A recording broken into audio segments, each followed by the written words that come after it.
for August 3rd, 2019 will commence. Roll call, and just at the present time, we're missing Bunky and Mike Strange. Everyone else is here. Thank you all for showing up.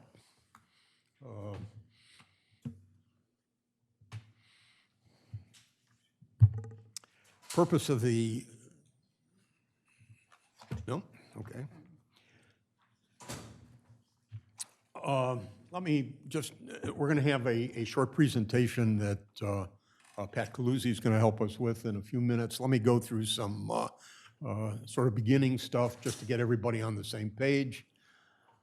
And people keep showing up. Just for reference, in case you don't know us, here are the people who are on the Planning Commission. And our consultant for the CDP is Debbie File of KCI, who is not here today. And of course, Ann Womack, the city secretary, is sort of our contact. So if you have things that you want to submit, of course, we're going to talk verbally today, but if you have written things, probably the best thing is to submit them through Ann, and that way they'll get posted and attached to the agenda, and we'll all be able to see them. Just a little bit of background, everybody. I think you know why you're here. Title 22, the state mandates a process once every 10 years, basically now. It used to be once every 5 years that all of the counties and municipalities in the state prepare a comprehensive development plan. And basically dealing with land use and zoning issues, but for the municipalities, it's quite a bit broader. It can deal with a lot of different things.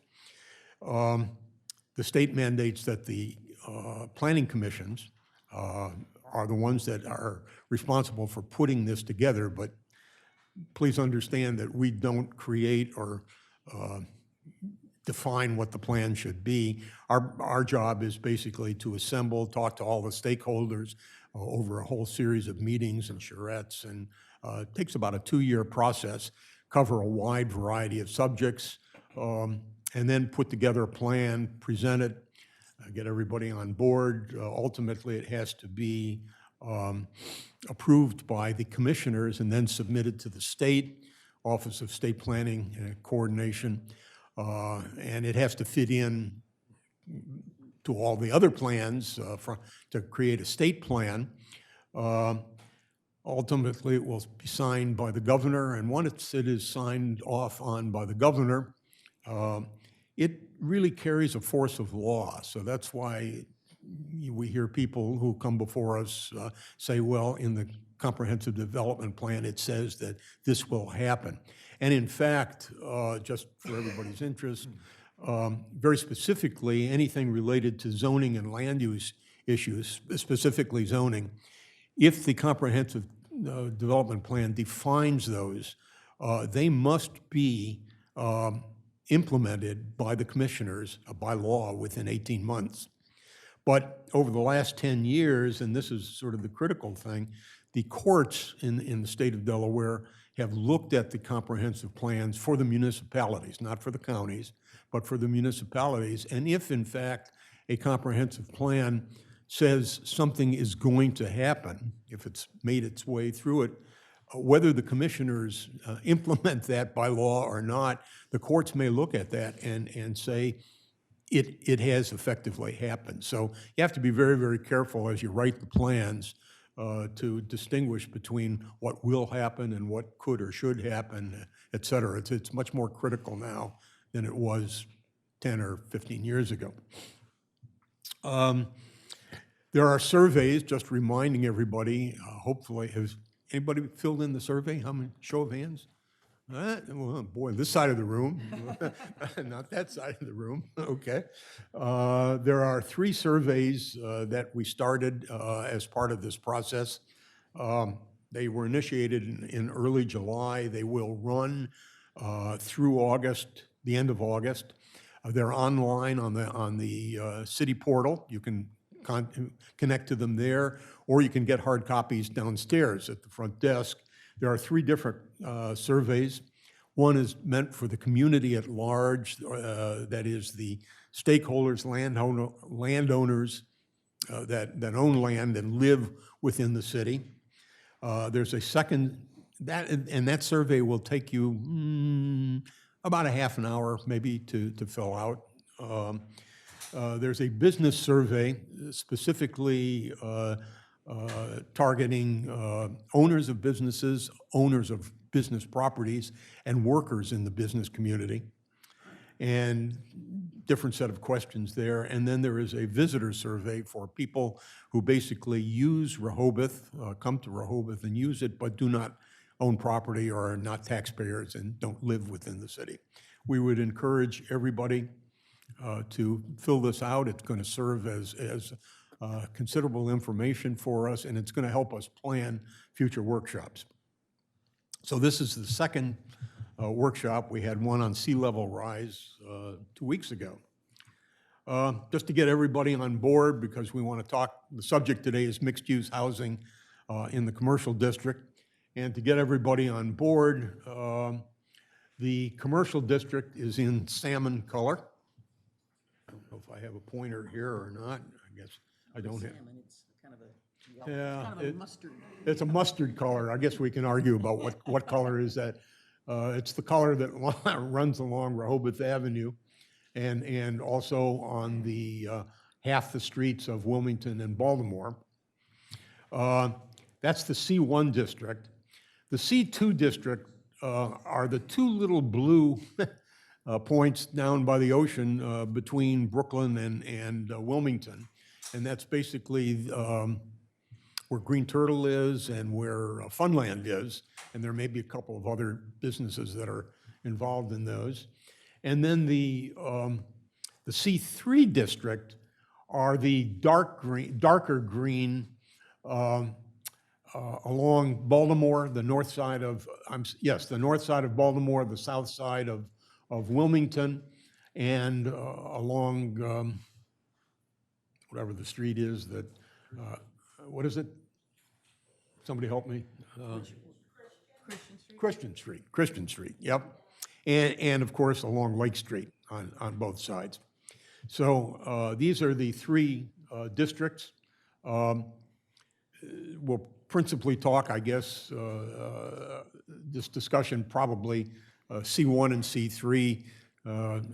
C2 could be included, but it's probably not very logical from a standpoint of what the actual uses are.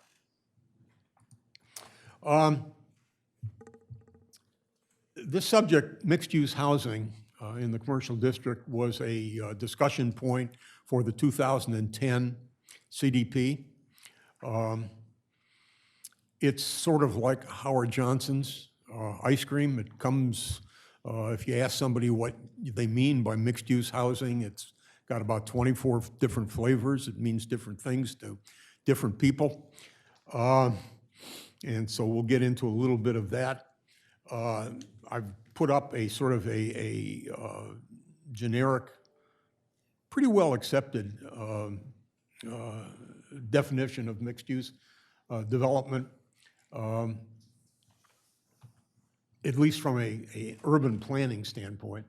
It's a live-work space where in urban development strategy, so that you have housing, residential, commercial, cultural, institutional, or other uses, all within a relatively confined area, physically and functionally integrated. And the last part is, and it provides pedestrian connections. So the basic concepts, the more readily used concepts on mixed-use housing is that it's sort of all self-contained, and you can minimize cars and transportation.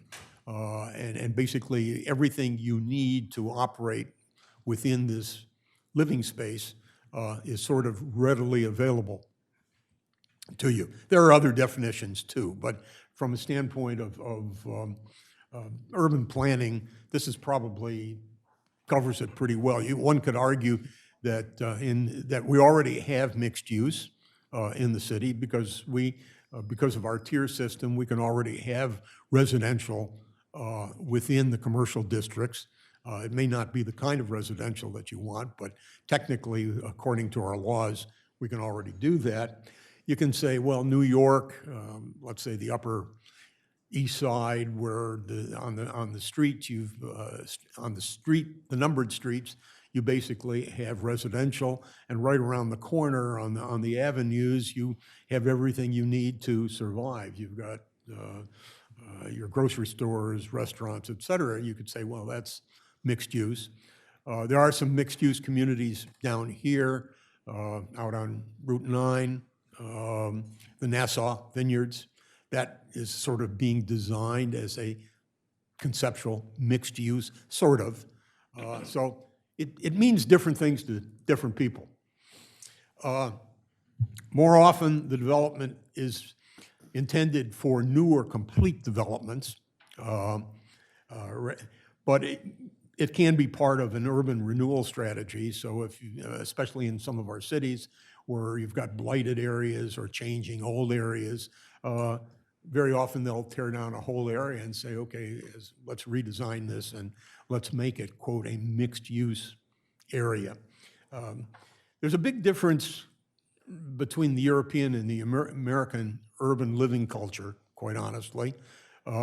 Mixed use is pretty much a standard in Europe in most cities, small towns, villages, where very often cars are actually blocked out of the center portion of the city.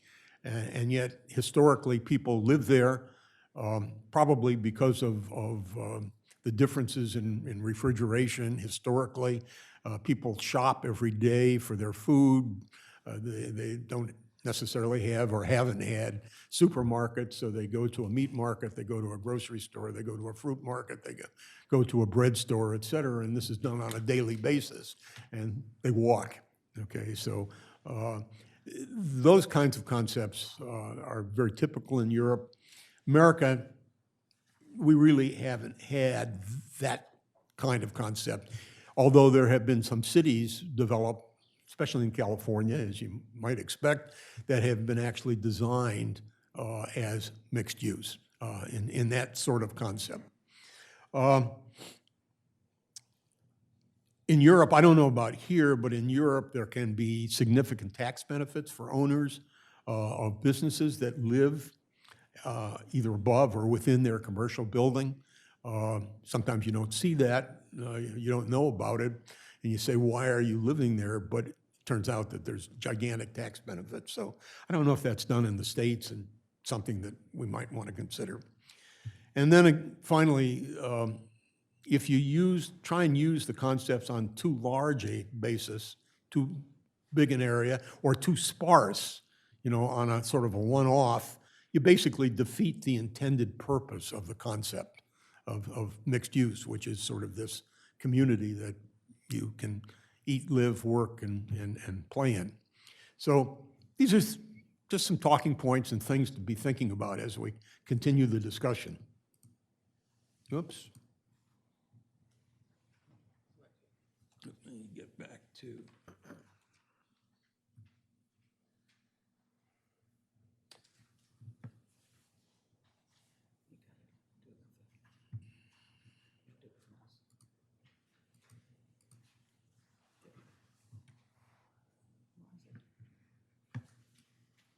There we go.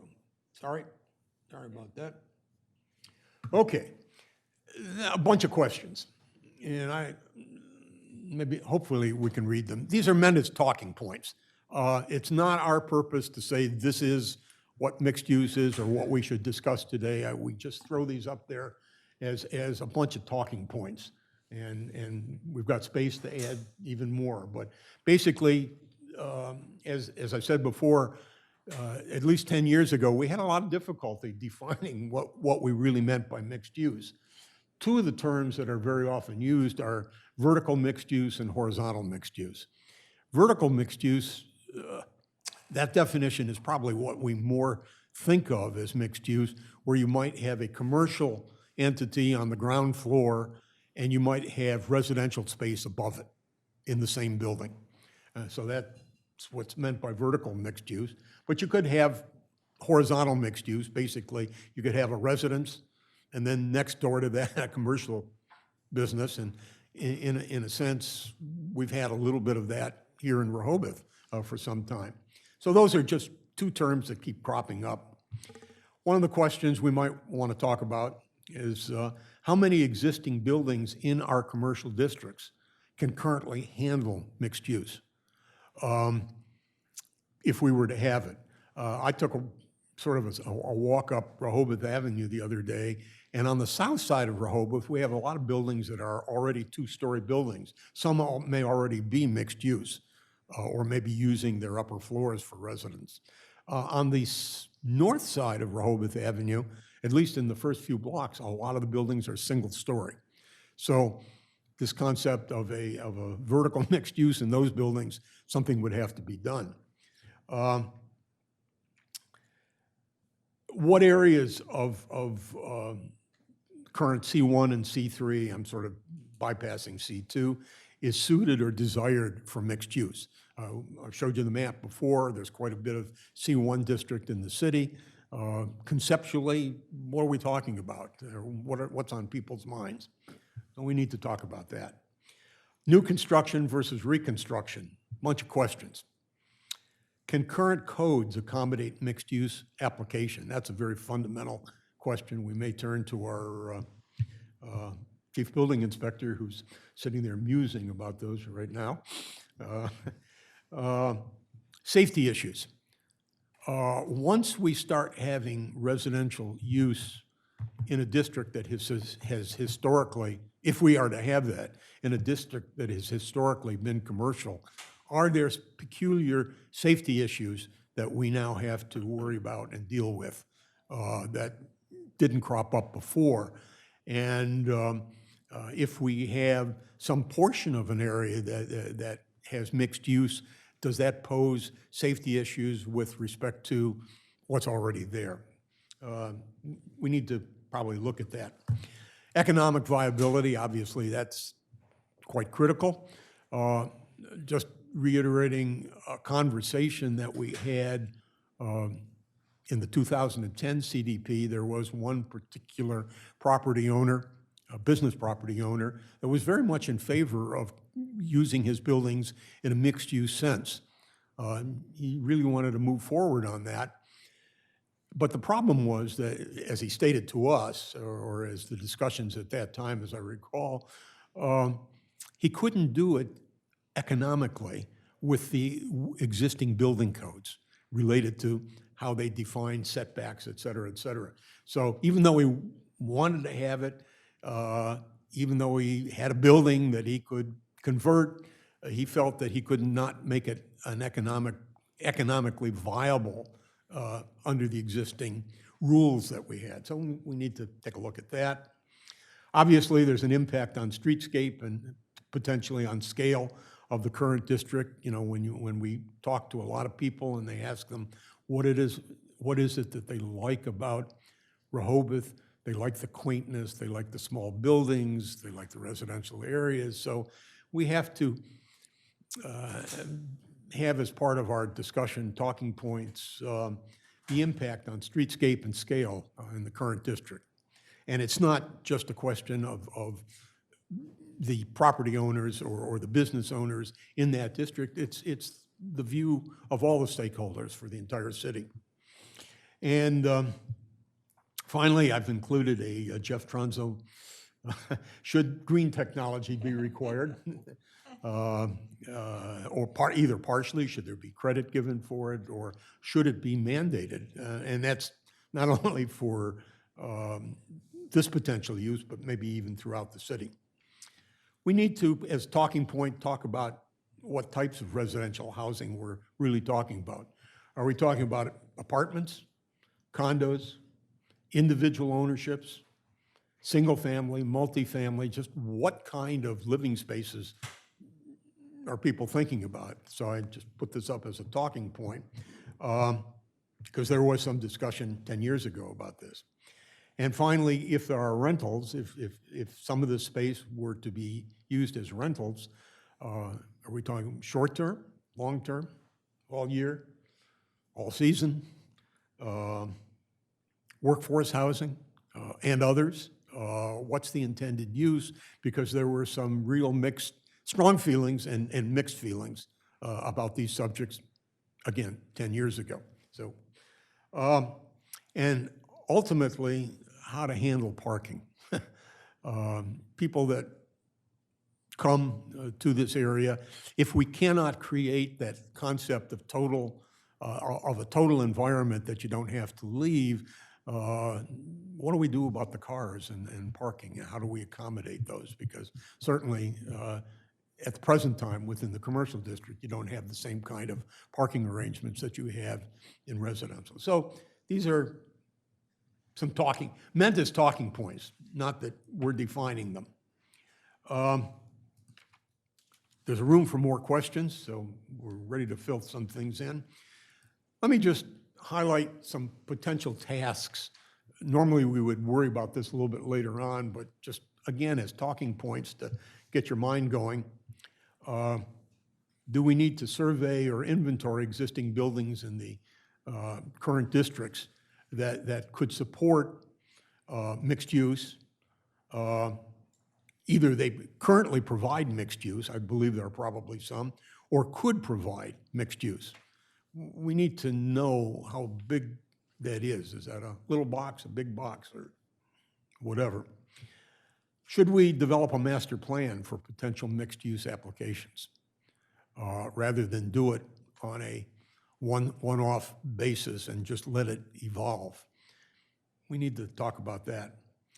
We need to evaluate the existing city codes for needed changes required to support mixed-use development or renovation. And I just would point out to you, and again, we'll talk to Dom about this, but the city code says very little about mixed use, other than you can build certain things.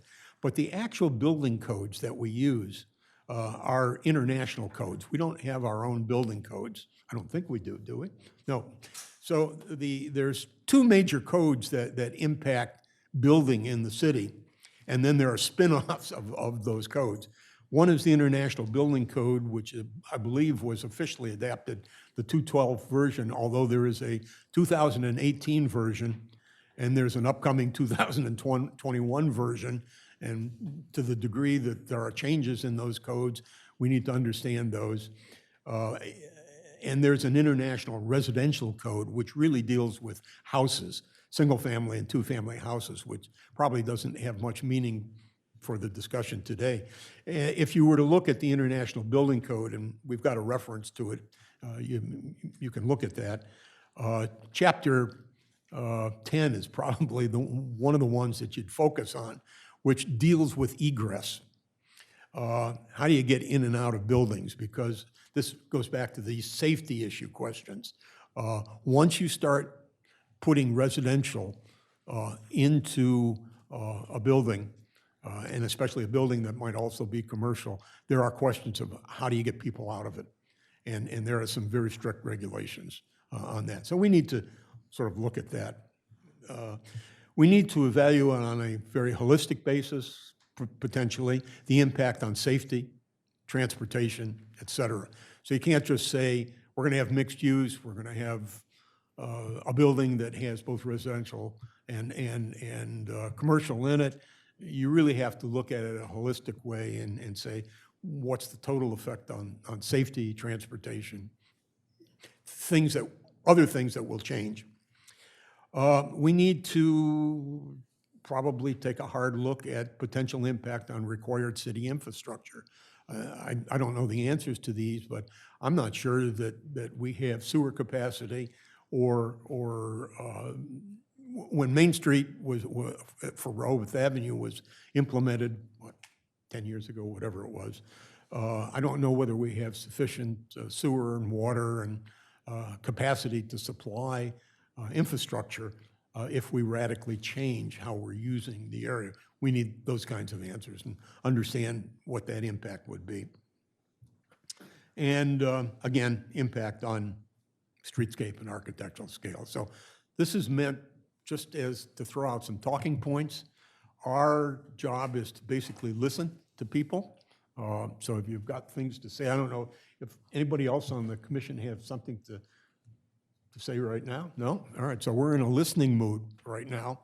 I can put back, maybe put back the talking point one and open it up for, oh, Pat, I'm sorry. Pat Taluzzi, one of our commissioners, has a presentation. Oh, and it is short. It's not. All right, where do I plug this in, Ann?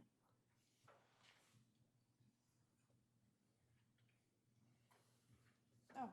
You want me to plug it in here? I got it. Right here, huh? Perfect. Thank you. Well, just as an introduction, where David gave a very broad and general information about mixed use, and you can see how many things it could potentially cover. Pat, please speak into the mic. Oh, sorry. Bring it over to you. Thank you. My specific presentation is really going to be on vertical mixed use, and it's my ideas and thoughts, and would love to hear input from other people of what they think about the ideas that I have on vertical mixed use. Pat, is this the presentation you gave at the commissioners' meeting a few months ago? Same one? Mostly, almost all. Okay. There's a few things that have been added, but other Okay. than that.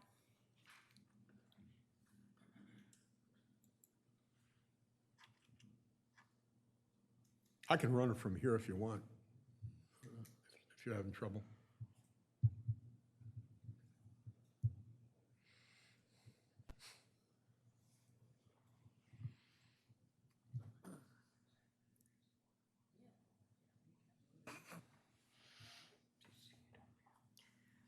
It's on the stick. Oh, sorry. All right.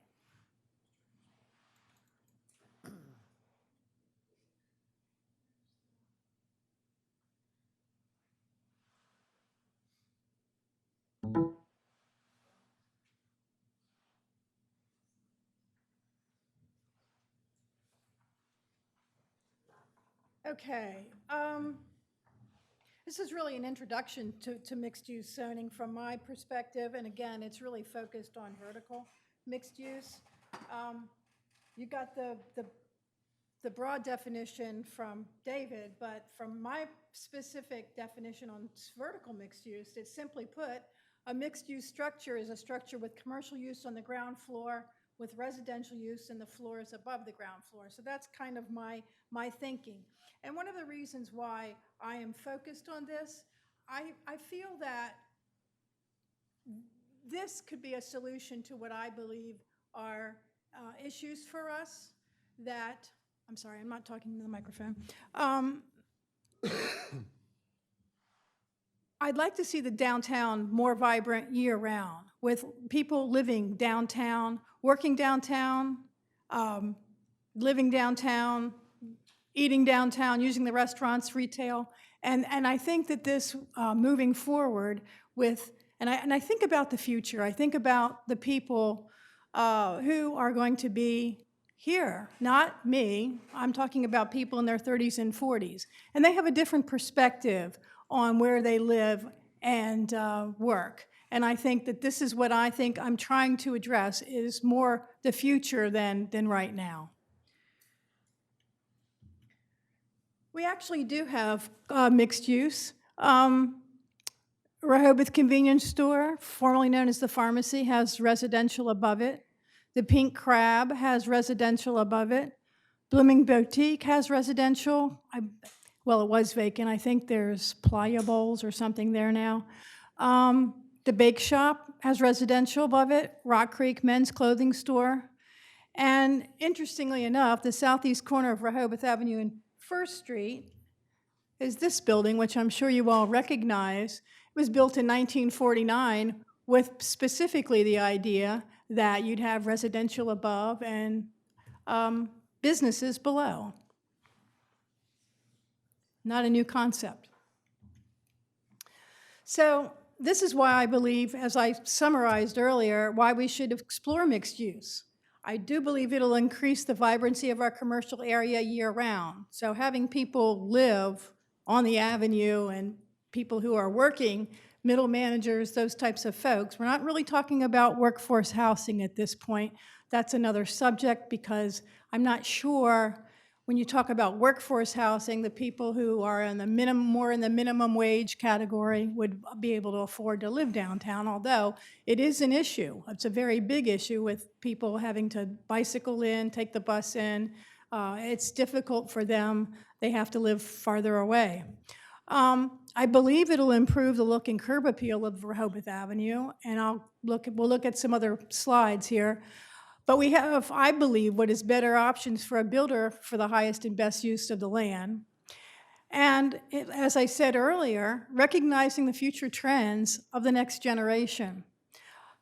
I then, again, provide housing for individuals working downtown. So these are, the next slides I'm going to show you are buildings that I believe are ripe for redevelopment for mixed use. Christmas Spirit actually was under contract, I believe, and they were going to build a restaurant there. That fell through, and someone else is now looking at that specifically for the idea of mixed use, having a business below and residential above. As this was mentioned, the north side of Rehoboth Avenue is basically all one-level types of stores. I think a redevelopment of that area with commercial on the bottom floors and potentially residential above would be a good idea in my view. This is on the other side of the street, the south side, and I believe those buildings may or may not remain if the hotel goes into place, if I'm not mistaken. This is an example of a one-floor residential business. Building above it could be a possibility, or perhaps simply raising it and creating another type of building. This is, again, the south side of the street. I'm sure most of you recognize where these all are. So in order to do this, we're going to have to make some changes to the code. So we'll have to remove the requirement for a mixed-use structure to require residential setbacks for residences above commercial. That's one area. And these are just things that I've cherry-picked. I'm sure there's more, but I believe, though, that we have to remove requirement for parking. I think that currently you can build lot line to lot line in the commercial area, but the reason why I'm suggesting removing the parking, my suggestion is for apartments, not for condos. Apartments with a minimum of a 1-year lease. So we're looking at middle managers perhaps working in Rehoboth Beach. So you'd have 1 or 2 bedroom types of apartments that could be rented. My fear of having condos is that people will come in from the big cities and buy the condos and use them for the summer, and then they'll remain vacant for the rest of the year. I don't believe that's what's going to make the town vibrant. I think we'll have to change the FAR requirement probably in some way. I have no details on that, but I'm bringing all this up as talking points for people to explore, is this a good idea? Do they like this idea? And I think it's extremely important that we promote green roofs and anything green. I think that should be, as we move forward for commercial, is that we require some of these things. This is an example that I found that is potentially something that we would look at. Not exactly like this, but just to give you an idea of possibilities. Here's an example of a green roof. So, you know, the people in the apartments don't have access to a backyard, but wouldn't it be nice for them to go to the roof and have a place for them to sit, read, barbecue, whatever the case may be?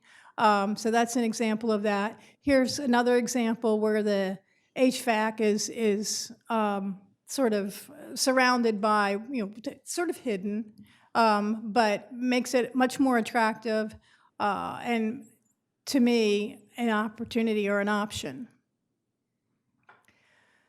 So I think you have to have developer incentives if you want to move forward with something like this. These are ideas: property tax breaks, decreased fees for building permits, and additional incentives for sustainable housing. The idea of the green roof. I think that in order to move forward with this idea, that green roofs will be very important. Solar energy, I think they should get credits. People should start to get credit for trying to do these things. Geothermal heating and cooling. So that's another idea. The next thing I want to show you is actually we have in town on 51 Baltimore Avenue someone who's done this, except that they don't have commercial on the first floor. I believe in my conversations with them is they wanted commercial on the first floor, but it wasn't going to work out. If they did that, they would be limited with the number of residences that they could have above.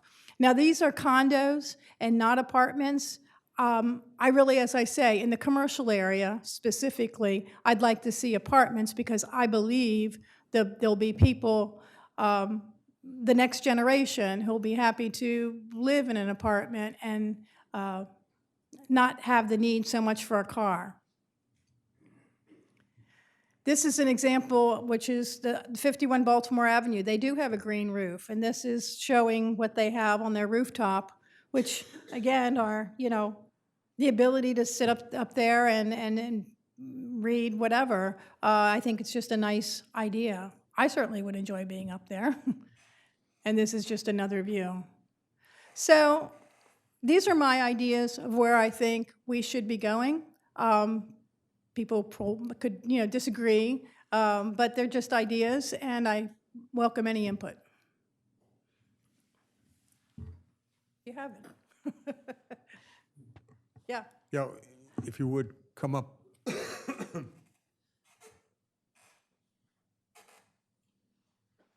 want to use the center one, Mike? Yeah. Thanks very much. Brian Patterson, 105 Country Club Drive. Thanks very much. Yeah, I thought both presentations were really great, and thanks for having this particular topic. I think this is, of all the different issues, probably the most overdue and the most potentially impactful of everything that could go into the CDP, because I think this is the future for Rehoboth Beach. It's, as you've both said already, it's a feature of our commercial downtown mixed use. It's just not completely legitimate under our laws, and that clearly needs to change. But I think, as Pat pointed out, redevelopment of our downtown is something that needs to happen. There's a lot of underutilized space, and the only issue is the city going to sort of take command to guide that process? So just a few thoughts. One of the handouts outside was the State of Delaware and Delaware Planning Association handout, which I did not think resembles in any way my vision of mixed use for Rehoboth Beach. They're featuring private developments, Right. Which is not, I think, what we have in mind, and I hope that there's consensus on that. I think the main task as a next step is to survey the codes more comprehensively to identify the things like Pat started to show that would need to change to accommodate this kind of mixed-use development. One of the things that I have in mind is the property tax structure. I heard Pat mention that tax incentives might be necessary to encourage this.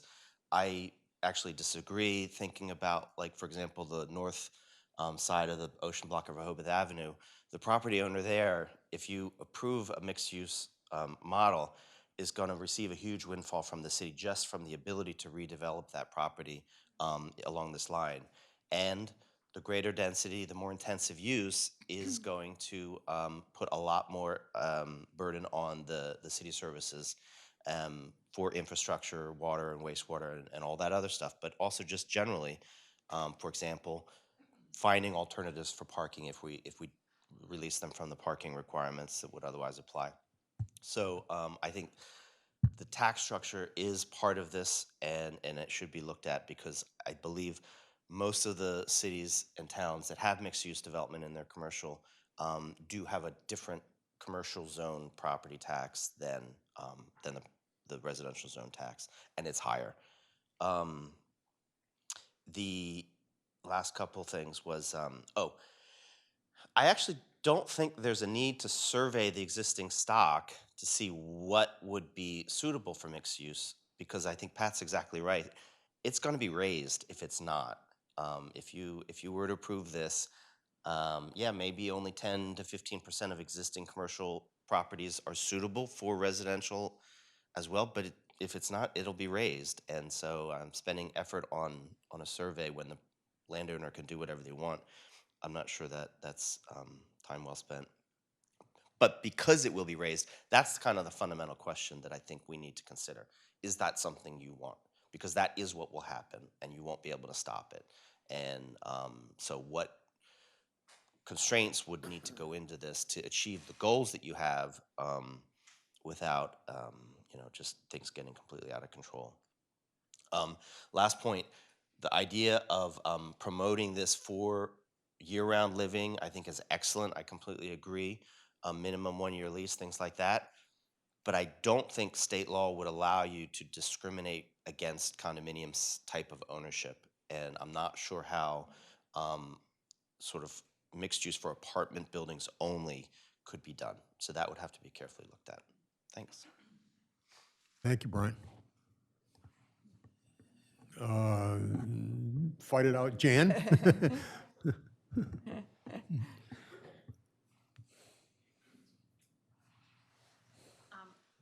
Jan Conacy, 42 Oak Avenue. One of the things that Pat didn't, we have a lot of mixed use downtown, not just on Rehoboth Avenue.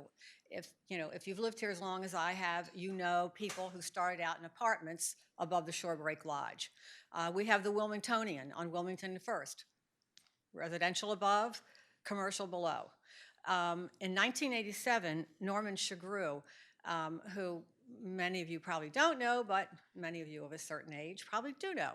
And Norman tried to get an ordinance passed that limited the height to 28 feet. And his rationale was, if we made it higher, then we would have an alley of tunnel down Rehoboth Avenue, Wilmington, Baltimore, of tunneled, flat-roofed buildings. And is that what we want? When you look at our downtown, we have peaked roofs, we have flat roofs, we have an assortment of roofs. Which gets me to my next topic. Nobody that I'm aware of in the city of Rehoboth, either paid, elected, or appointed, has the capability of writing an appropriate mixed-use ordinance. Cities our size hire people to do their zoning for them who have that expertise. When we had Ed McMahon here and he talked about a sense of place, he gave me several names of people who are expert at that. And if you've looked at some of the redevelopment that takes place in Florida and Stewart and some existing towns like ours that are resort towns with residential, they have firms that come in and do that so that they have they don't get that tunnel effect down their streets. Because if you look at Wilmington, where the Wilmingtonian is, I mean, you do get that tunnel effect when you're down at one end of Wilmington looking up. But if you have a series of roofs, so if you're looking at like form-based design, which has a series of different roofs and styles, then you can do something like that. It's very intentional. And so I don't think that we have the capability to do that. I will also point out that I have to agree with Brian, our taxes are low. We don't need to give tax credits. The federal government gives solar tax credits. The Delmarva Power and Light gives tax credits for solar. I mean, the city doesn't need to do that. People want to be here. I have 8 kids the age that Pat's talking about. They live downtown in West Palm Beach, both of them do. 2 of them do. But you still need to have a car. You still have to go to the grocery store. We are a 1 square mile town. You cannot put a hospital here, and we are aging. You cannot put, move Safeway into Rehoboth Avenue. They couldn't afford it. The profit on groceries isn't that high. So you're going to have a car, even depending upon Uber or Lyft or one of the other types of shared driving, you're still going to need transportation. And I think that to do it without parking just isn't going to work for us. I mean, and I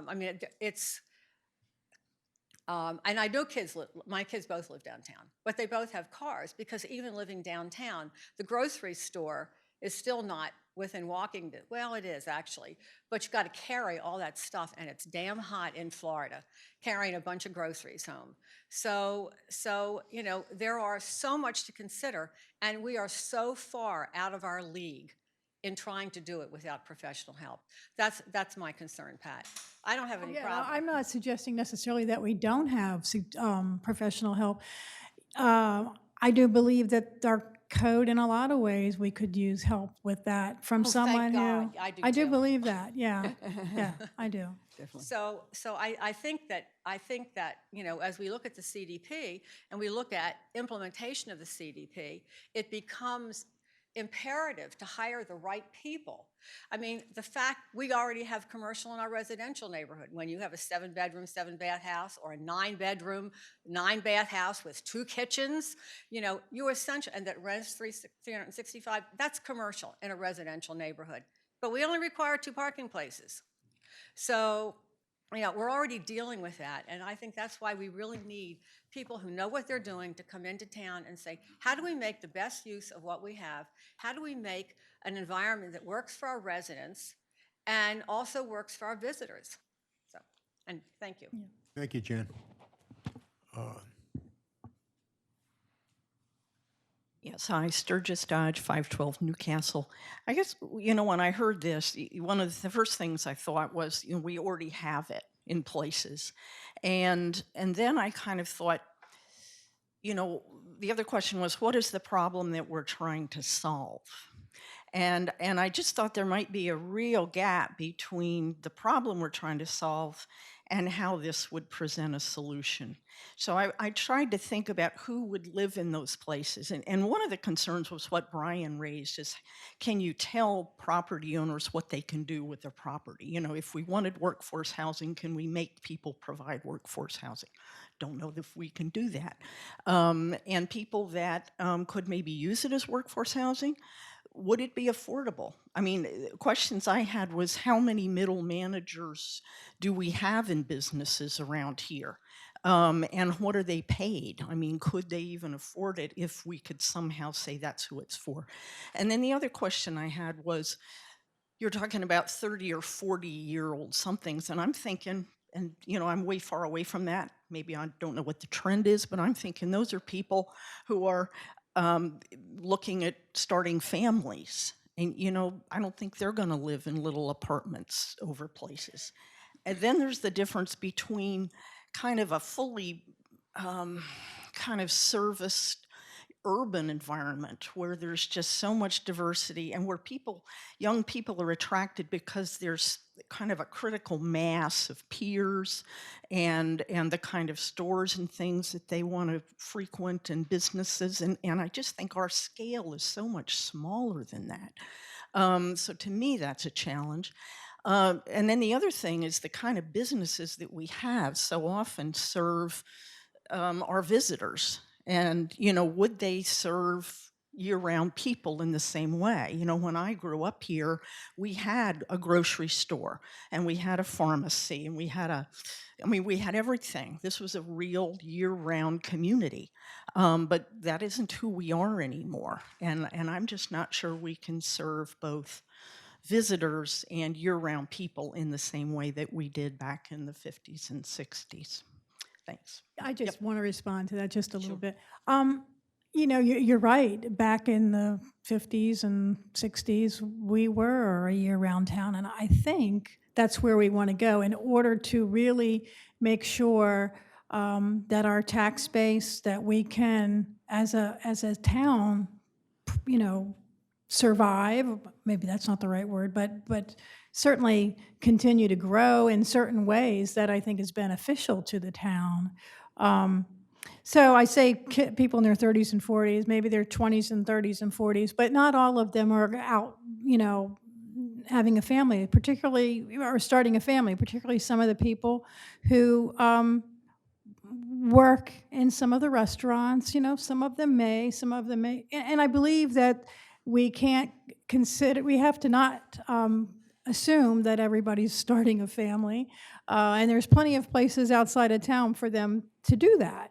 Uh, I did a totally, you know, I did a little survey of people that do live in these properties, and they're people who are managers at Dogfish, or they're workers at Dogfish, or they run the jewelry store, or they're at Browseabout. So there's lots of people down. You'd be amazed at when you realize how many stores we have downtown and how many restaurants we have downtown, and they stay, most of them these days, year round, open year round. Maybe they close a little bit in January and February.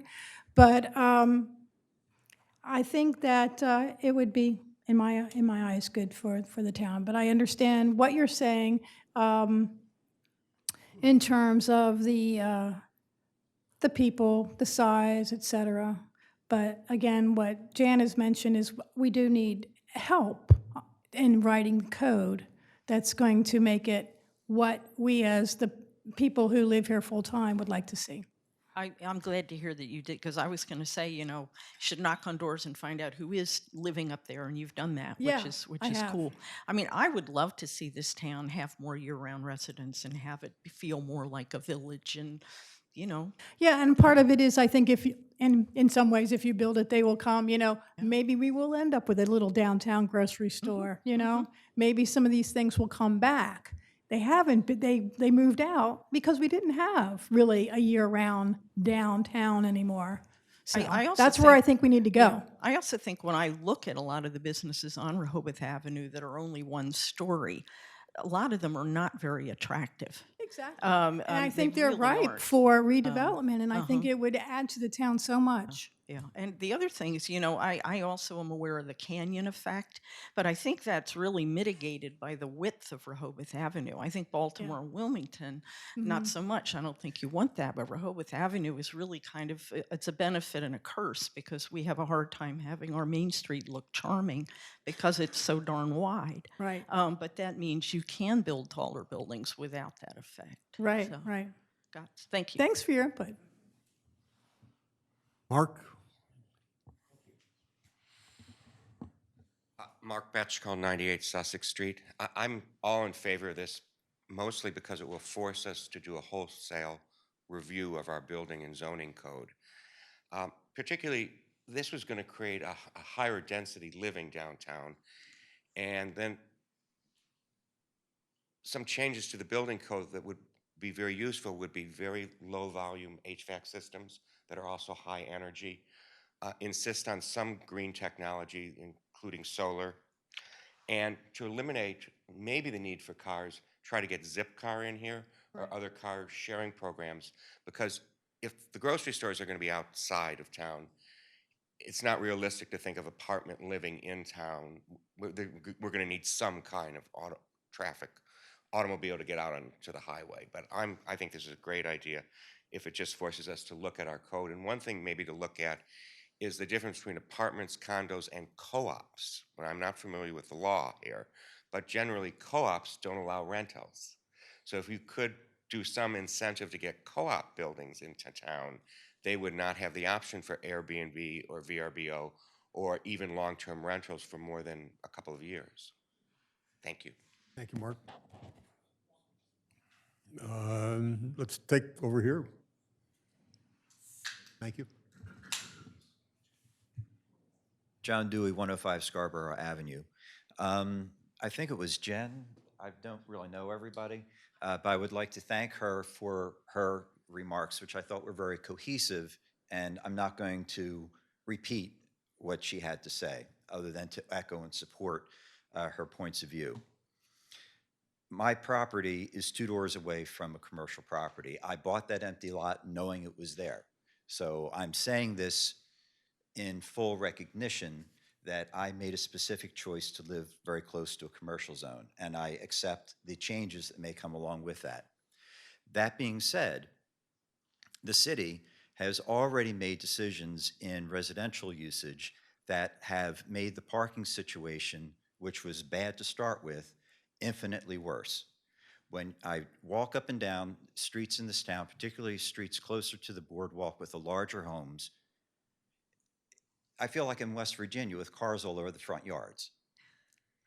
So we've made, in my point of view, some very, very specific mistakes in how zoning, particularly parking, has been addressed for private homes, which raises my concern exponentially around high-density housing and what will or won't be done to support adequate parking. I'm just going to throw numbers out here. They're not based on anything. If we've got a 1 or 2 bedroom apartment in a central area that's going to rent for $1,000 a month, that's going to have 2 adults in it. Our culture, and I recognize things may be changing, adults have cars. They're not going to give up their vehicles. I think we need to work from the assumption that every 1-bedroom unit will come with at least 1 vehicle.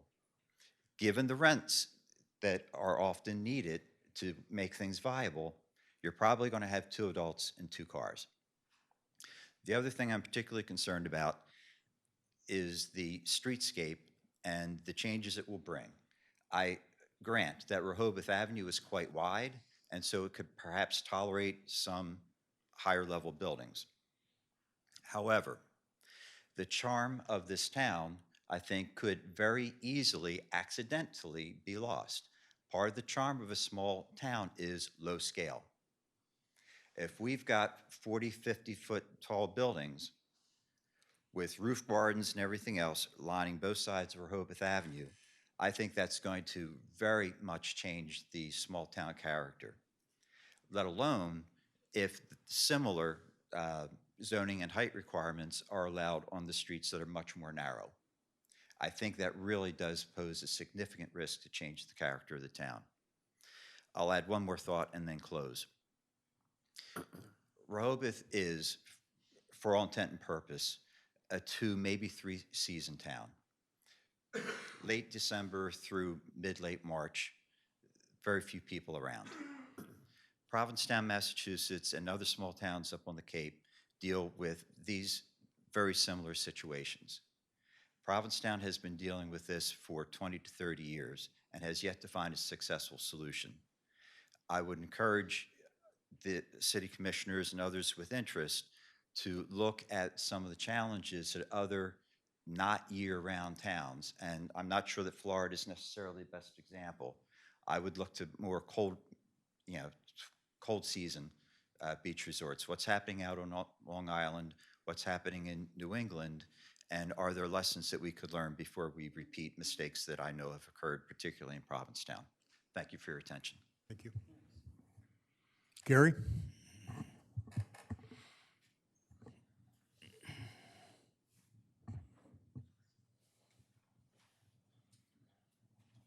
Gary Glass, 105 Country Club Drive. I just want to say that I agree with everything everybody's saying. I think what we're confronted with in a lot of ways is the Amazon effect that's affecting our country nationwide. It's changing the retail landscape. We're going to have to change as a community to rise up and meet this challenge. And how we do it is going to change the way our city looks and the way our city operates. We can't stop the Amazon effect. We can't stop the mail orders. Retail is having a very difficult time. Other places across the country, they're looking at mixed use. They're using mixed use to revitalize their shopping centers and their business communities. This is not new, and I think we can learn from what all these other communities are doing. So I endorse what we're saying. We need to talk about it, but we can't piecemeal it. We can't spot zone it. We have to do it as a holistic approach, defining how we as citizens want our town to look and how we want it to operate. I have one other question. Is it possible to get a copy of this presentation? I can't find it. Maybe I just don't know where to look. It will be tagged to this agenda. To this It is agenda? other places, but it will be tagged to It'll be this added to agenda. the agenda? On the portal, yes. Excellent, excellent. Thank you.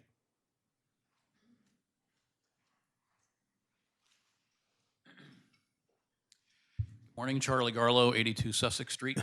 Bend it down. There you go. Thank you. I'm not as tall as Gary. Thank you, Commissioner Calusi. Good thinking again on your part. I like the idea of that you presented and others here this morning, the citizens. I would just give my perspective, which is I have 3 daughters and none of them like cars. I mean, I've taught them how to drive stick shift and how to change a tire and all those things so they're familiar with cars. But that generation seems to be, and their friends too, maybe they're an unusual subset of today's youth, 20s, 30s, 40s.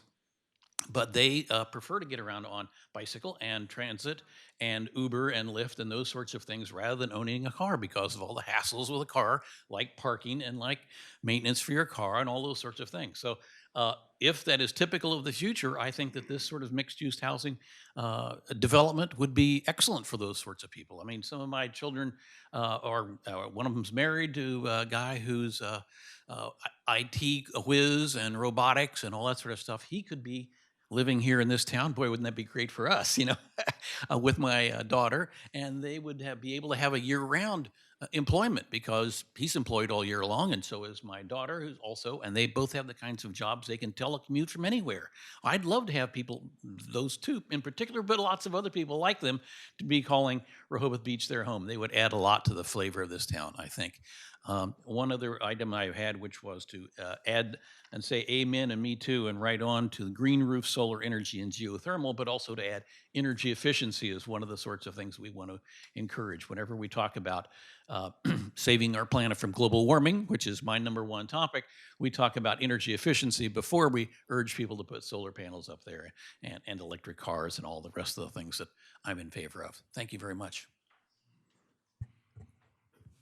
You know, the idea, the telecommuting is really important. I mean, there's so many people who do that these days that it could work really well. Okay, Anybody else? thank you. Thank you, Pat. More discussion? Come on now, guys, it's only 10 o'clock. Discussion up here? Joyce, you had, Yeah, I think that this is really a tipping point for our town if this goes through. And I have a basic question, which is, why do we want more density? That's to me a very what is the purpose of doing this? It's not just for middle management. It's not for people without cars or whatever. We cannot support that. But the question of density is very important. We now have, as was brought up several times, we now have commercial enterprises in the residential that are running amok. I just had 2 people call this week who are going out of town because of, you know, the noise next door or whatever. And they are calling the police so that, you know, but they can't get in touch with the owners because the owners are never here. The owners just rent, et cetera, et cetera. So we have not dealt with that well. We're losing the feel. And if we are losing the feel of small town, quaint, whatever terms were used, let's say it. Let's not keep saying we're a quaint little town. We're not. When you showed that building on the corner there, you know, of glass and everything, it looks like off of DC, you know, one of the towns. If this goes through, I would suggest we have not done it anyplace else, but very, very strict architectural rulings or guidelines. In DC, I just drove through on Thursday, they call them pop-ups. And what they have added on top of some of these buildings to get the extra floor, get the extra rent, have virtually no connection to what's underneath. Some are done beautifully, usually by being set back several feet, and then it doesn't look like this massive thing. But I think we really need to know, first of all, where we want the town to go. We're looking forward 10 years. Where do we want it to go? And let's be honest about what we want. If we want a city with, big buildings and more people, et cetera, then let's say it. But let's not have the people in 2030 come up and say, well, this didn't work, it ran amok or whatever. So I would look at the reasons we want it and what are we trying to accomplish. We're not doing this just, I don't see middle management people necessarily supporting the downtown greatly on the salary. Somebody brought up whatever the salaries are here. I think the idea of telecommunicators coming in is a big deal. I think that's much more of a possibility of people coming.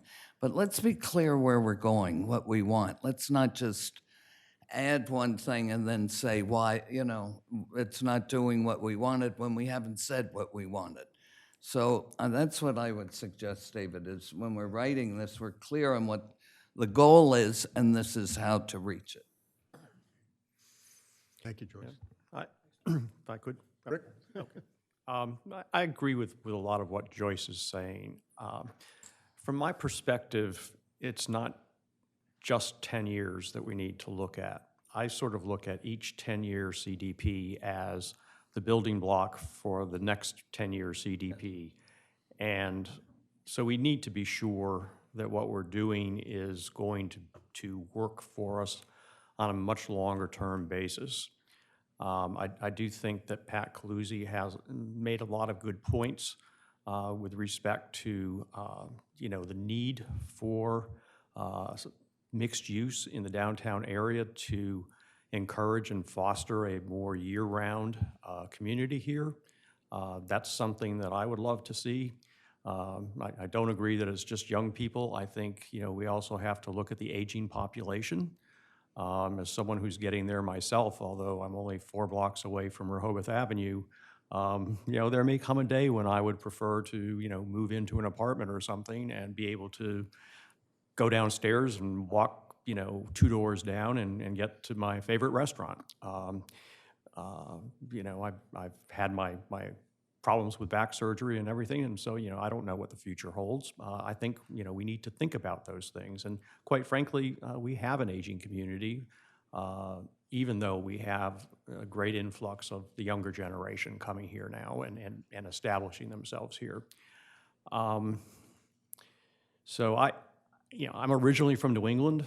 I agree that maybe Florida isn't the best place to look at this for examples. When I think about the small little towns in New England, up in New Hampshire, and some parts of Massachusetts and Vermont, they have thriving little downtown communities that have always been mixed use, always. They've got their little hardware store, they've got their little diner, they've got all these things, and they've got residences above them. I happen to be a foodie, and so I watch the Food Network a lot. The Pioneer Woman's one of my favorite shows. And the Drummonds are revitalizing downtown Pawhuska, Oklahoma. And they're doing that, they took an old building that was vacant and dilapidated, and they turned it into a mercantile on the first floor and office space on the second floor. They took the building next door, and they've now made that into, a B&B. There are wonderful things you can do and still maintain character. And we need to be focused on that to make this a thriving community for the future. And I have one bit of advice for Charlie. Perhaps if you had taught your daughters how to drive an automatic and maybe given them a AAA membership rather than showing them how to change tires, they might like a car.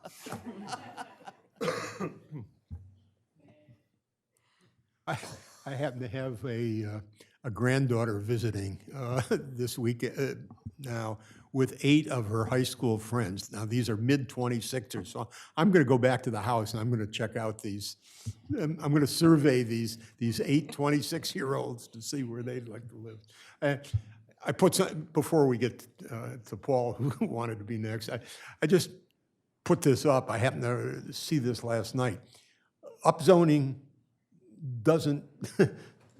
isn't everywhere. Some downzoning goes on, and Des Moines happens to be going in the other direction.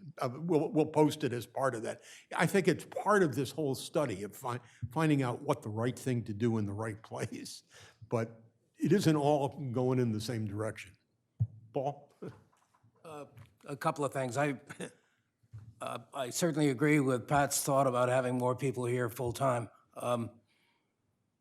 But I'm not sure that it's going to happen automatically. I mean, there's lots of rental housing, obviously, in Rehoboth now.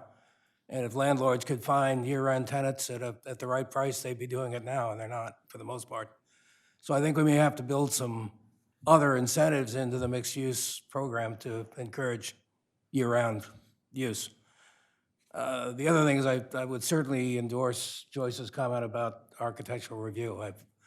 If we're going to have mixed use, and if it is going to generate the kind of building boom that Brian was talking about, then we need to find some way to make sure that it's done in a very attractive way. Obviously, changing the codes will be part of it, but I'm not sure we shouldn't resurrect the idea of an architectural review board. David? Oh, I'm sorry. Yeah. Lee? I believe that, that we do need more variety of housing type in town. I think, correct me if I'm wrong, Dom, but under the current code, no dwelling unit can be built unless there's a minimum of 5,000 square feet of land area. So there is no provision in town for a condominium, an apartment, not even townhouses anymore.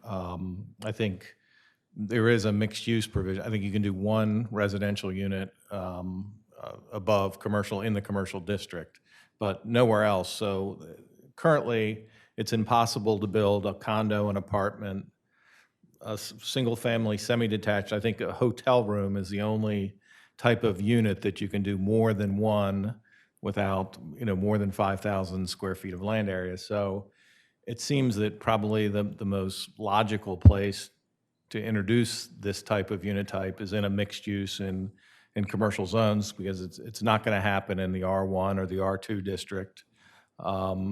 So I think it's something we should look at carefully, because it's an affordability issue too. Not everybody that lives in Rehoboth can afford, a single family home, which, as we all know, is $1 million and up.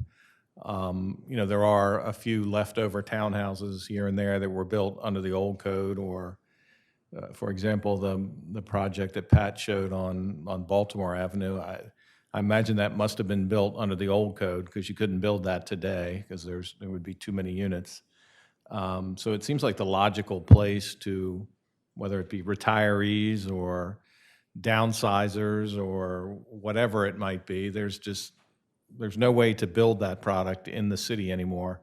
And it seems like the logical place to put it would be in the commercial districts over top of potentially commercial uses. If you want a one-bedroom apartment in town, there's just no such thing, and they certainly can't be built anymore.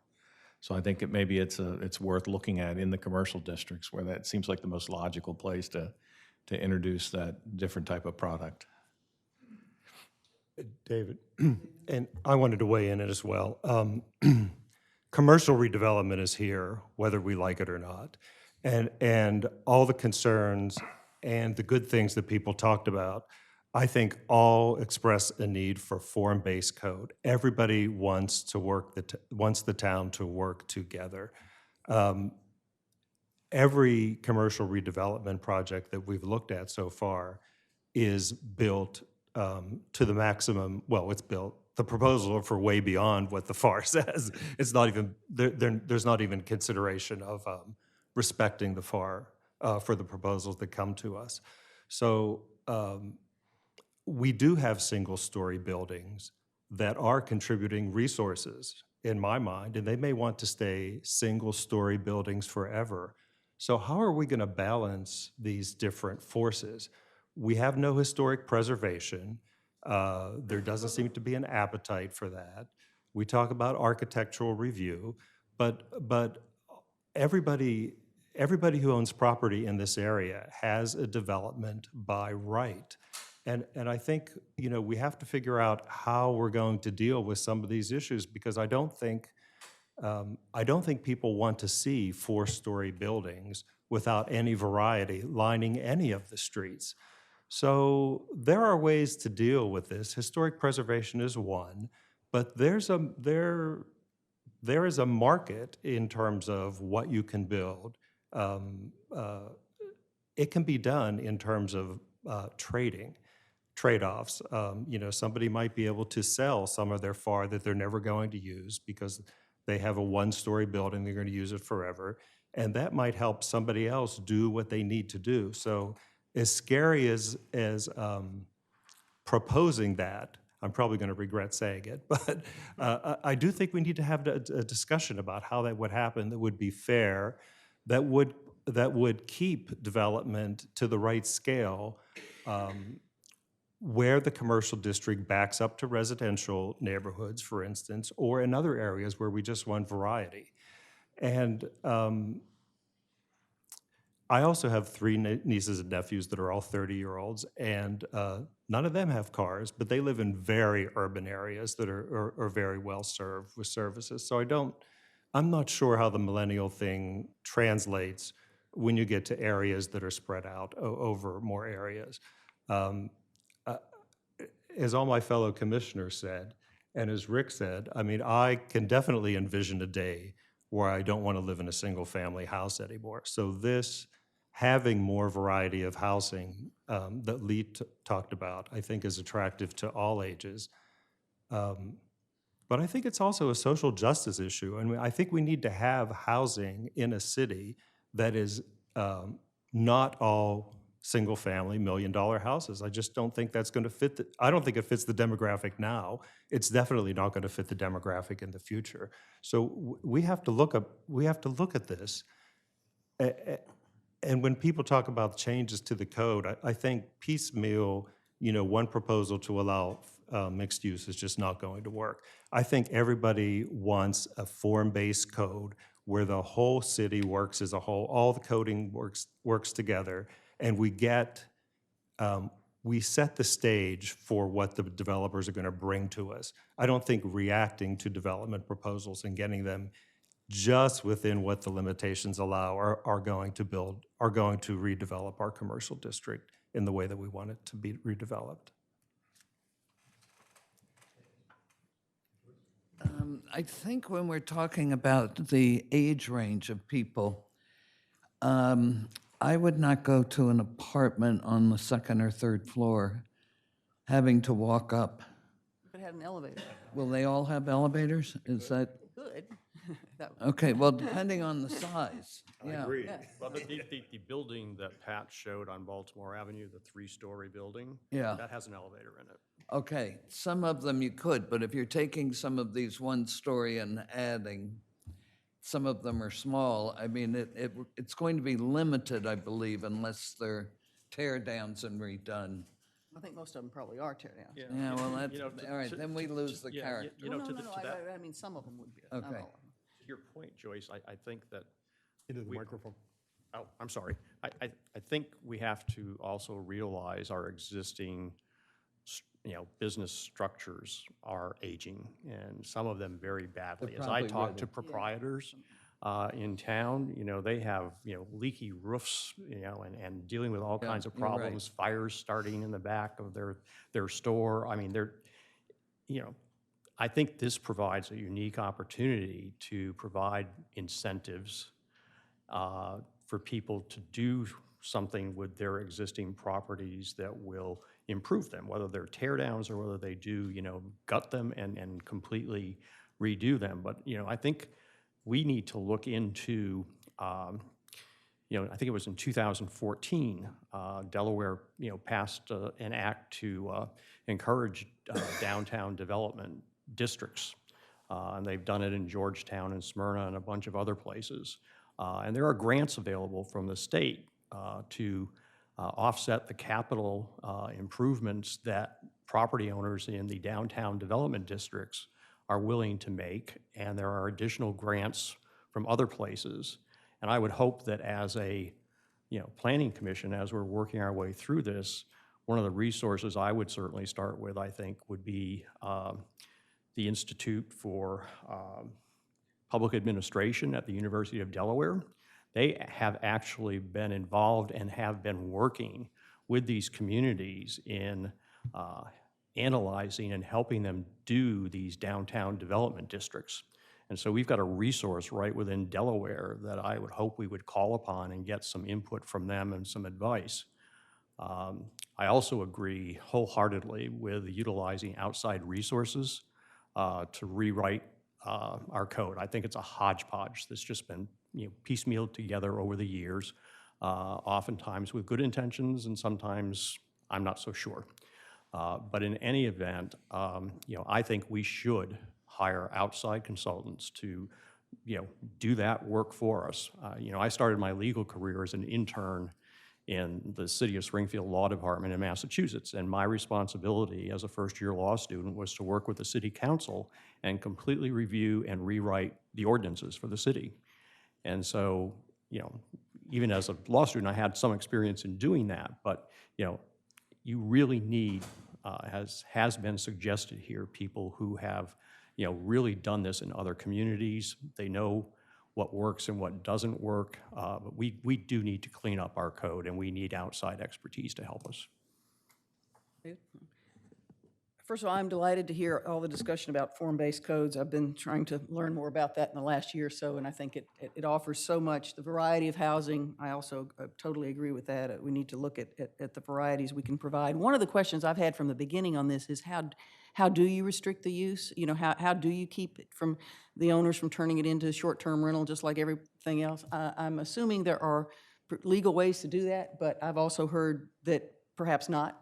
And so I think as we try to develop housing that's going to be rental, we need to look at what we can do to truly restrict that use. But as Jeff pointed out, there's already a great deal of commercial redevelopment going on, and we already have in front of us a great deal of increased density, and that's with the hotels that have been proposed and that are coming our way very soon.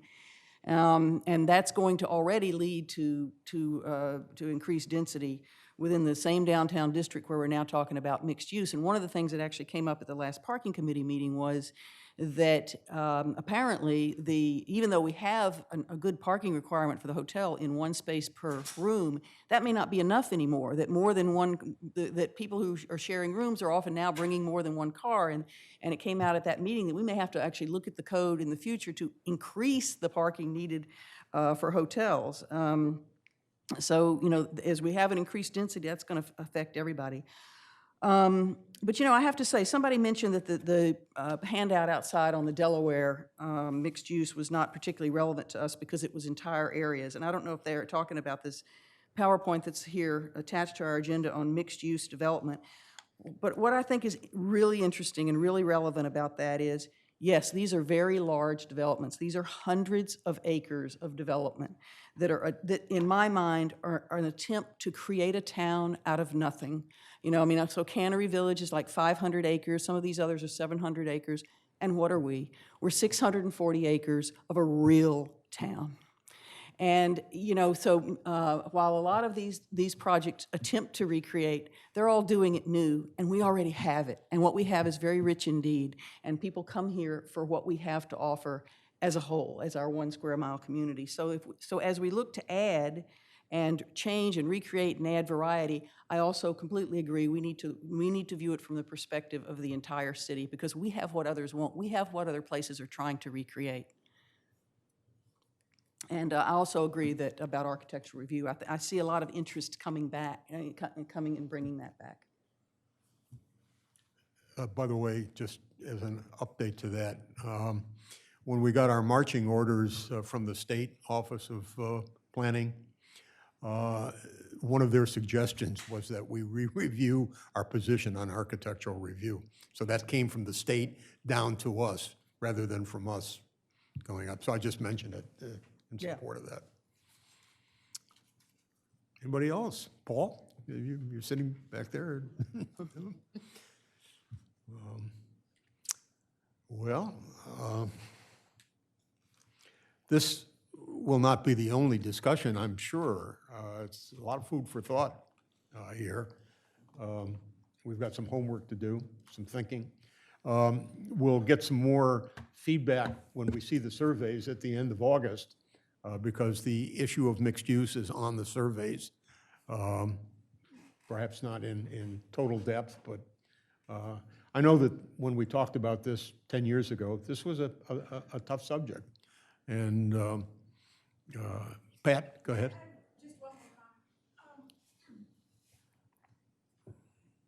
In case it wasn't clear, I'm only proposing this for the commercial district. I'm not proposing mixed use anywhere else.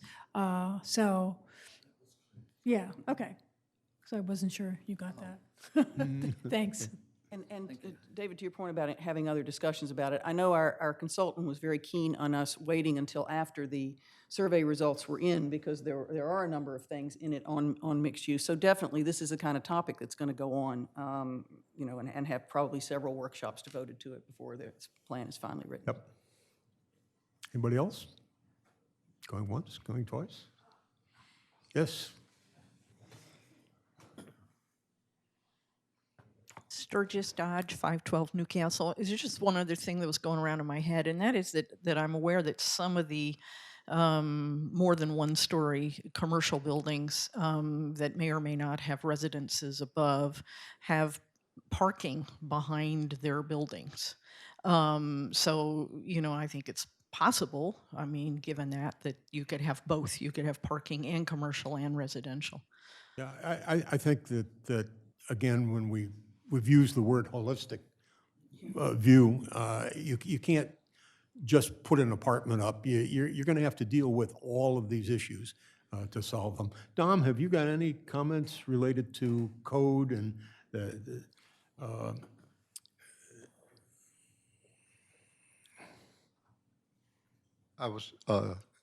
Good morning, Dom. I was trying to stay quiet, but I will make some comments. We won't let you. One of my concerns is with the commercialization or the mixed use is basically the streetscape, the sidewalks, but particularly because if you're going to add parking, you're going to add parking. And one of the fears I had, why I couldn't deny the application, was on the Christmas Spirit Shop. They were going to put residential. They were considering residential there, and my concern was I couldn't stop them from putting a curb cut, and basically it was a safety issue that I was discussing with the applicant, that, you know, I couldn't stop you, but there will be concerns of how you're going to enter the premises, the property, and backing out, and the number of people that are walking down Rehoboth Avenue across there. So that's the other one. The other issue, I would say that once you start making mixed use, not so much on the zoning code, but more on the building side, is that you're basically bringing in the full force of the code in some instances. So we're going to have an issue with sprinklers being added especially when you start adding residential, because under the code, any change to residential will bring sprinkler. We'll bring what? The need to add automatic sprinklers to the Oh, yeah, fire suppression. Yes. So Yeah. I just want to, I mean, and what needs to be considered is whether we have the, not so much the capacity, but the pressure. Some of these units will require, some of these buildings will require installation of pumps. Right, and it gets to infrastructure. Since you mentioned it, let me ask you a question. I took a look both at the commercial code, or the building code, Right. Which of course requires fire suppression.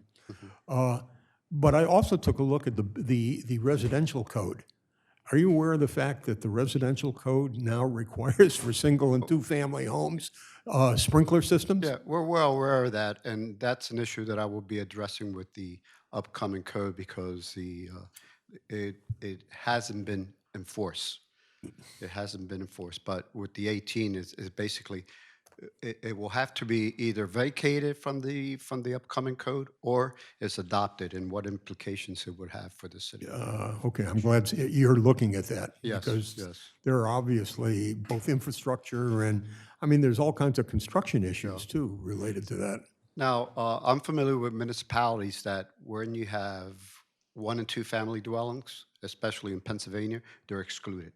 They're excluded. They're excluded. Pennsylvania, since it is, in Pennsylvania, the building code is a state code. It's not a is basically the building official is the state official that, or the state patrol guy that goes out and the sprinklers is not required in 1 and 2 family unless you do condo versions of 3 or more. So we have that option to either include it or not include it, is what you're saying? Right now, you have the Oh, option. but so far, we have not done that yet. Is that right? That's correct.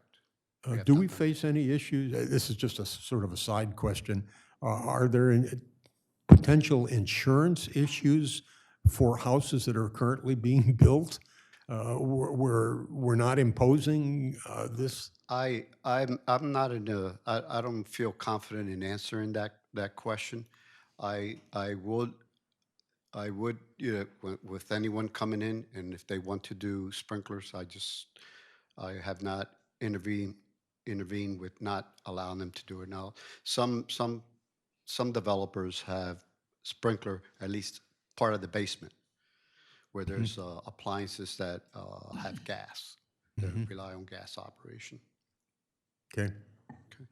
Yeah, I was sort of surprised to see that in the code. That's a good question. It's a good question, and one that we'll have to wrestle with. How about can you address the egress issue? My take on the egress issue from the National Building Code is that residential, if we were to talk of mixed-use applications, if there is fire suppression, then you only have to worry about a single egress? Well, it depends on the number of the density. The density. But I will say this, that with the fire suppression, it reduces a travel distance or increases the travel distance. So your exits can be further apart. One of seems one of the things that's in the code, I don't know how we apply it, but ultimately the egress has to be into an area that is sufficient to support the number of people in the building. So, so for instance, where we build to zero setback in the commercial district, it almost implies that any egress has to be to the front of the building. Well, it has to discharge. The discharge has to be to a public area. To a public area.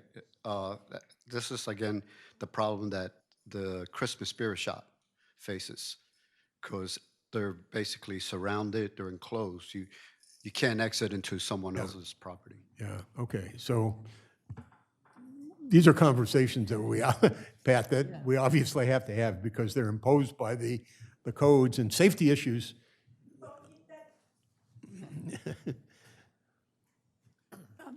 Excuse me, absolutely, but the builders and by the way, I neglected to mention this, I've talked to several developers and I have not quite plans yet, but I've said, give me a pro forma for one of these types of buildings.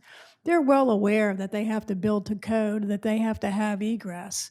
And it may be, for example, with this Christmas Spirit, it's out the front door. I don't know, but they know about these things, and certainly our building inspector isn't going to approve any plans that doesn't have the appropriate egress for fire, for safety, and so forth. So, I hope to be able to contribute a lot more in terms of the things that people are providing to me, developers, to let everyone take a look at them and find out if that's something that they think makes sense.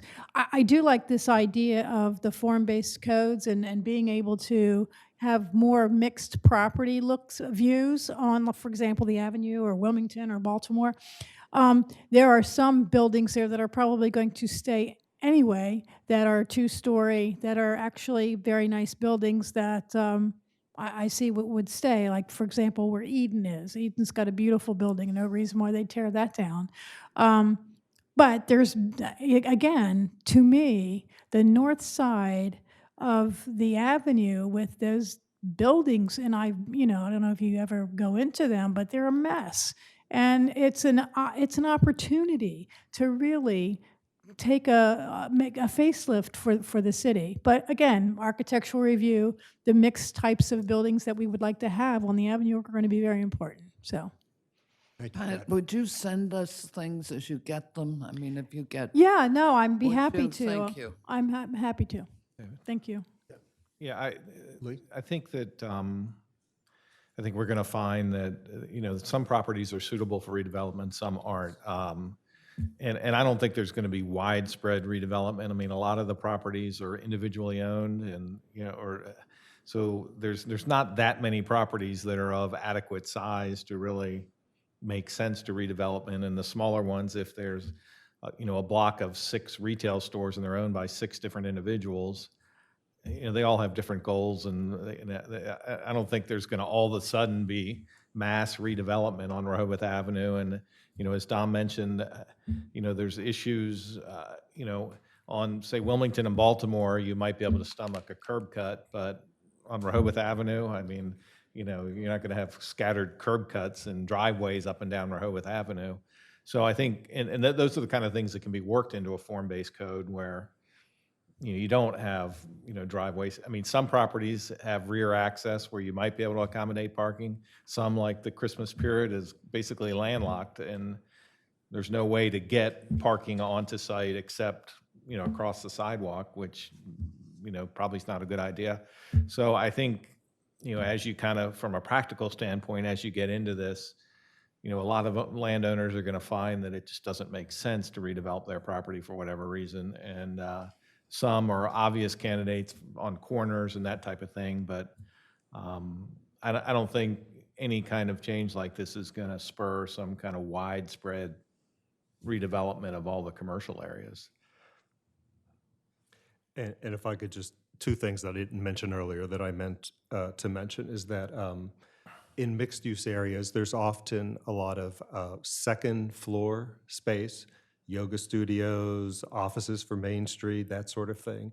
So I wouldn't want us to do anything that interfered with what the natural development would be. And this is what form-based code is. Maybe there would even be one building that would be all residential. Who knows? It's already happened on Baltimore.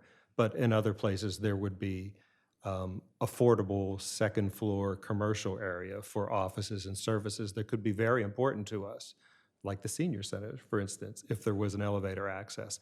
But the other issue is rooftop decks, which is a particularly shiny object for me, and I'm sure it's not just me. People are looking at them, people are interested. It's a commercial venture, it's a quality of life issue, it's getting green into people's lives. Our next code has to be very specific about where rooftop decks fit and how they benefit the whole town. We can't just respond to proposals individually and not know how they fit in. I'm just pleased to see that one you showed was on Baltimore, right? The green roof. So they do it in 42 feet, which is great. It's great to know that it can be done. Well, it's flat roofs. That's one of the things I think we're Right. going to have to look at for these types of properties. Yeah. We flat roofs for a mixed-use building, commercial on the bottom and residential, will probably have to have a flat roof. Yes. If you're going to have a roof. Yeah. So, Right. another idea to change. Anybody else? What's the next step? Well, on this issue, I mean, we've gathered information. We've certainly heard a lot, excuse me, some different views. I think From a standpoint of the CDP, we've got a lot of other areas that we will be discussing. And then ultimately, we will start to put together some recommendations from the standpoint of the CDP. Remember that the CDP purpose is to look ahead 5 to 15 years. It's not necessarily to handle tomorrow's problem or today's problem. It's to look ahead 5 to 15 years. How do you want the city to change? What needs to be done to make it change in that direction? And so we will be looking at that as we proceed. In 2010 or 2008 to 2010, we had 16 meetings, 17 meetings? Something like that. 16 or 17 of these kinds of sessions. Some of them were multiple interests. Some of them were devoted to a single thing. I suspect we will have another one on this at some point in time as we come up with some proposals, some concepts, as we integrate what we've heard and as we start to lay out in the CDP what our views are, or what, it's not what our views are, it's representing what the city's views are and the way the CDP should be written. So, David, if yeah. say it moves forward and the CDP comes out with some positive recommendation about mixed-use housing or Yep. mixed-use development, would the next step then be someone initiating a code modification to provide for it, and then that go through the process as well? You know, a downtown, say a new overlay, downtown mixed-use overlay Yeah, or that something like could be part of it. Certainly, anything related to zoning has to be I included. mean, that's in- what would has to be facilitate included it in the actually CDP. happening, is there would Yeah, have to be a code but if you look at the modification. existing CDP, you know, which is online for everybody to Mhm. read, there were recommendations, you know, sort of a do list. This is what you should be doing. And so, you know, again, I think architectural review was one of those things. Certainly, the redevelopment of code, developing the concepts, maybe doing this overlay or a master plan. Yeah. Looking at it in a broad sense, what has to be done in order to achieve those goals? That's really the goal of the CDP. But the practical, the practical No, portion of it would be a modification to the code so that Part of- an part applicant, of it, yeah, a yeah, property sure. owner could then come in Sure, and apply yeah. for a mixed Again, use. there's so much, there seems to be a lot of consensus around redoing the entire code, and Maybe then- that gets wrapped into it. and then, yeah, you know, it's- David? Yeah, yes. You know, I would hope we're going to have at least one more, you know, session on this, if not more than that. But I just want to reiterate again that while we've gotten some terrific input, you know, from our citizens and from those of us up here today, I'd like to see us really bring in some experts on this, whether it's University of Delaware or elsewhere, you know, to give us, you know, their experiences and their input, because I don't think, you know, as I think it was Jan said earlier, you know, maybe none of us are really qualified to do this. And for the plan, I think, to be useful, we need to have that expertise and input, and, Yeah. and it's available. I mean, in the same way that we had Tony Pratt 2 Yeah, weeks ago, exactly, yeah. we can do that again, certainly. Also, by the way, for people, just for interest point, we have a regular planning commission meeting next week? Friday. Friday at 3 o'clock this time. Friday right? at 3 o'clock. Not 1 o'clock. But we have an interesting discussion. Someone's going to come and talk to us. Yes, she's been away, and she's back Monday, but I hope she'll confirm. Jessica Watson from the Sussex County Conservation District is coming to talk to us about stormwater management requirements for individual, you know, for construction on 5,000 square foot lots, as well as for larger lots, and what the state requires and what we should be requiring. Yeah, there are some new rules that we may or may not be following relative to that. Basically, come next week and you'll hear, but basically, if you have undisturbed land of, I think it's 2,500 square Well, feet. that's what's being, that's what's being looked at locally. I mean, Locally, yeah. the conservation district it's 5,000 square. It's 5,000 square feet, so the which is question- basically any lot. Well, but the question is whether you're disturbing all 5,000 square feet, which is why I think that our department here is looking at making it 2,500 so that it basically encompasses any new construction on a residential lot. Yeah. So it should be an interesting discussion next week. Nothing else? A motion to? Move to adjourn. I'll second. In favor? In favor out there? We will adjourn. Thank you all for Thank you coming on very a much. Saturday morning Yes, really. when there are